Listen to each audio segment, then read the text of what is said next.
Bonjour à tous, ici Manga Anime Fan. On se retrouve aujourd'hui pour une nouvelle manga review. Aujourd'hui, je vous parle du tome 18 de Dr. Stone, publié chez Glénat, bien entendu.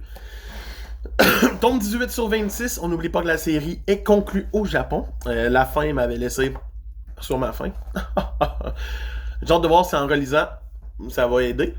Le tome 18 en est un bel exemple, ça m'a vraiment aidé de le relire. Pourquoi? Dans le fond, on arrive dans le nouveau royaume de la science, d'une certaine façon, aux États-Unis, où il y a une autre équipe de scientifiques qui a créé des armes, donc qui se battent avec des fusils et des balles, à volonté, versus Senku et sa gang qui sont genre, réfléchissons. Fait qu'on va avoir une infiltration sur le bateau par une certaine Luna, éventuellement, pour essayer de trouver qui est le docteur Taiju, parce que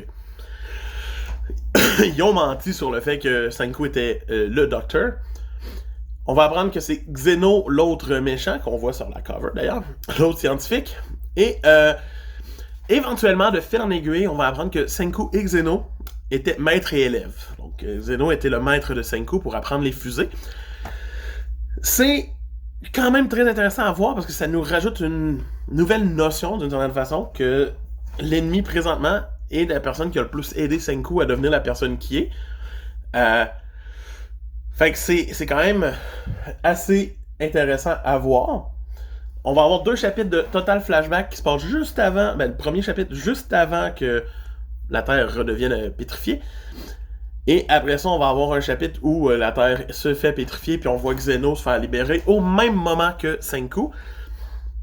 Parce que les deux avaient la même méthode pour rester en vie, puis ils ont eu la même chance et tout. C'est cliché, mais c'est mon Dieu que c'est le fun. Donc après ça, on va avoir tranquillement pas vite la résolution du il veut tuer quand même Senku. Senku va se faire tirer dessus par Stanley, qui est ici. Et tu sais, on sait pas trop comment, pourquoi, qu'est-ce qui va se passer dans les prochains tomes. Puis c'est ce qui rend la lecture de ce tome 18 là vraiment le fun. Même en le sachant, ça reste plaisant, ça reste sympathique. Et on a hâte de voir comment ils vont faire pour réussir à amadouer tout le monde pour que Xeno fasse genre c'est bon man, je vais être dans ton camp. Parce que pour l'instant, on est loin de pouvoir le voir. Donc c'est ça. Donc pour moi, le tome 18 mérite une note de 8 sur 10. C'est clairement un des meilleurs tomes de la série. Puis ça passe bien. Donc c'est ça. C'était Manga Anime Fan qui vous dit à plus, bye!